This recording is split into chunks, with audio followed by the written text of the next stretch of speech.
Good evening, folks. I'm Lila, here with Dean Val. I'll be reading from the book 6, Your Dream Visions by Dwayne, the Great Writer. And we will be discussing it. Joining us later, Tim von Pinnon.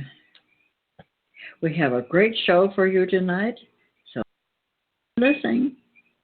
You don't. Okay. I'll start off by reading. The real guides parade great symbols to their new students from the lower worlds of the passing dream. This is very important, and each person who has the awareness to do so should pay close attention. It is with this same idea how our dreams use certain symbols as a way to communicate to those still unaware of the all is. In the human conceived consciousness, those who pay attention to their dream visions will be shown very special symbols that relate to the real universes and the real true reality. And so the true completeness course for those involved does take time. Now, one with the bigger picture, which is real and beyond the concepts of the mind and all it has. The real guides have one main purpose, and that is to get each one of their new students into the real universes to experience real freedom. A person's symbolism is based upon the purpose of concealing the true meaning of the dream experience. But it also is to help stretch the person and looking further into themselves instead of just looking through their mind and the minds of creation of others. Because the mind of man is what it is, to have real truth directly to most humans becomes dangerous, so a disguise is performed, and it is up to the individual to pursue the real meaning. To have a true heart will be given the real awareness to perceive the meanings of their dream visions, while the dark hearts will stay in the dark. The major principle in man is always looking to satisfy the ideas of the ego and what it has come to know where the moral law comes into play. The rep systems justify their existence by providing their rules for people to live by. Of course, the animals and birds in nature do not have to abide by any written documents, as they seem to do fine by themselves and do not harm the environment, as they are deemed for species by educated humans who do ruin almost everything that they touch. This is called rationalization, from the invented systems to their human followers. The reason being is to how they are raised and what they've been taught.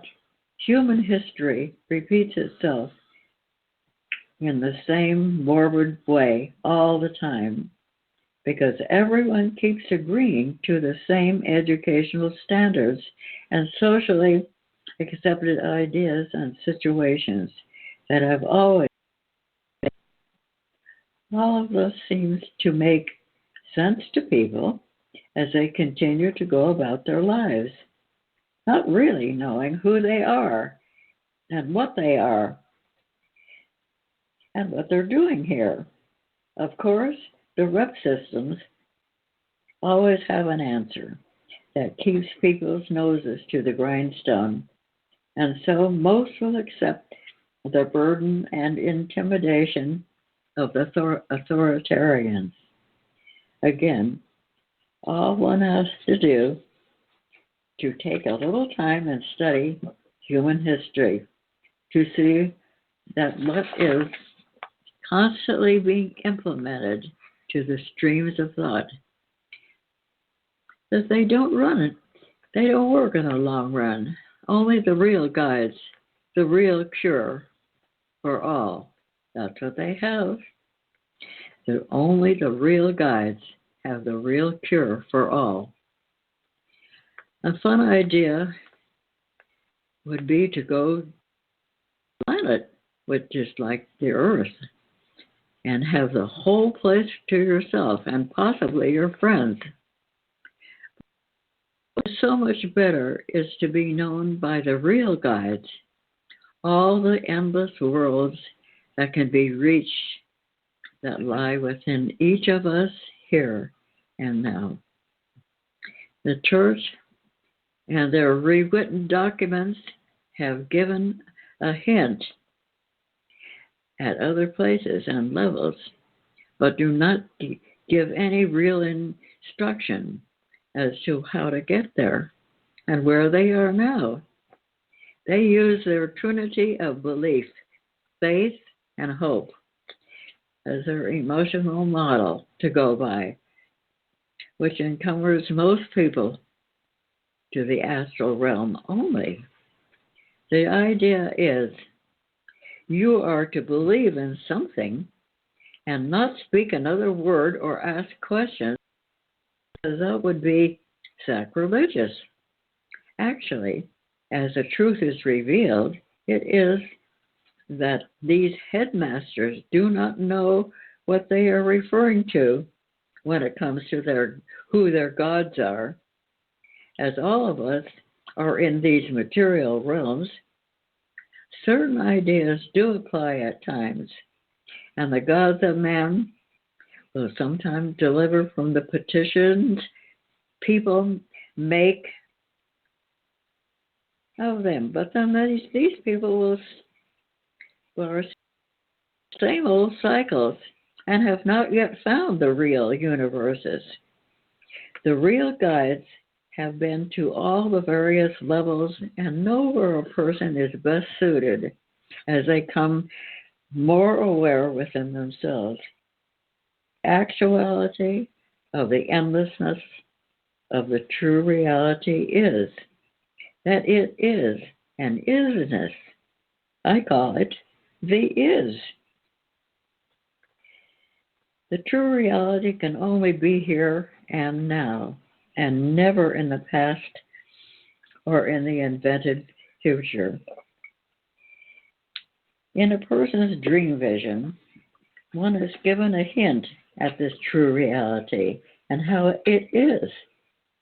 But it is always up to each person to determine whether they will become a risk taker or not and explore beyond the confines of their conditioned mind. Do you have any thoughts on this, Dean Val? Sure, Lila. Good evening. Early on, you read, I think you mentioned about detective or mystery, something of that sort. Dwayne has talked about, there's two things I wanted to mention. One is that we can be like detectives in terms of finding this isness within. Have to be like go over it like a fine-tooth comb, all our personal ideas and considerations and everything that we have with our attitudes and all that.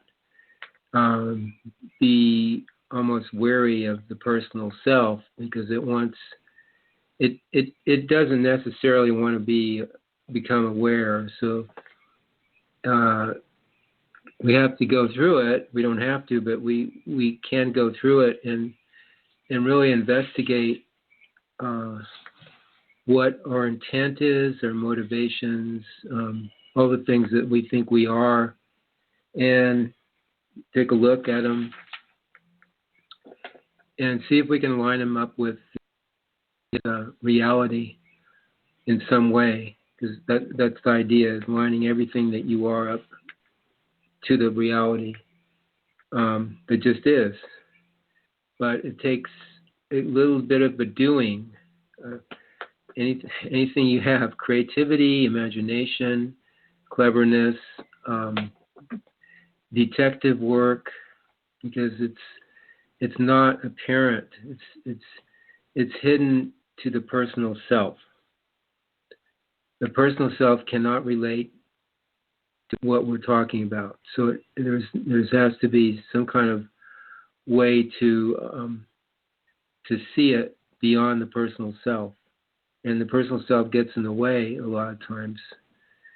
I mean, it's right there. It's always here, but the personal self front stage many times. So how to get around it, through it, manage it. It takes a little doing, a little detective work, because it's really having to figure it out. In a sense, you're figuring it out how to relate to this reality is not relatable from the personal viewpoint. The second thing is the idea of the prison break, which I always like. We're breaking out of the matrix here. It's socially engineered to a fine. I mean, they've really done a job on the planet here, encasing us with basically everything they have: science, education, religion, philosophy, spiritual things, technology, health. Everything is tainted and meant to control a person. So how do we break out? It's another fun thing, a fun way to look at it. We're again, it takes a little bit of a cleverness, imagination, any of these things that you have that would see beyond what is apparent. And again, everything is set up so nicely for us, and it's not about faith or belief. It's about seeing what already just is here.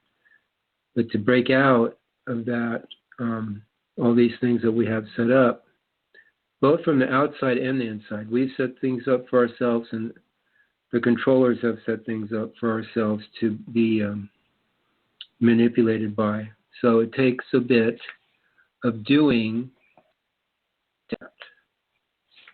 So take your time, make sense of it. It's not about believing anything or having faith, seeing what already is there. But that's a huge accomplishment, just to do that. But you get bits and pieces of it. The isness comes and gives you a little bit here, a little bit there, as you wake up to it. And it's just about recognition. It's very simple, recognition. Tim, do you have anything to add to that too? Well, about the real guides. Without them, how would we know about other levels or planes or places, and the guidance to get directed to earn our way into this real universe and out of these psych realms?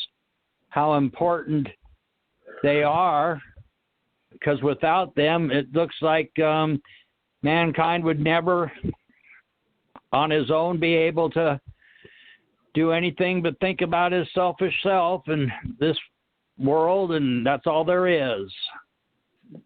They wouldn't. The real universes wouldn't exist. The is wouldn't exist without these intermediaries pointing the way to it.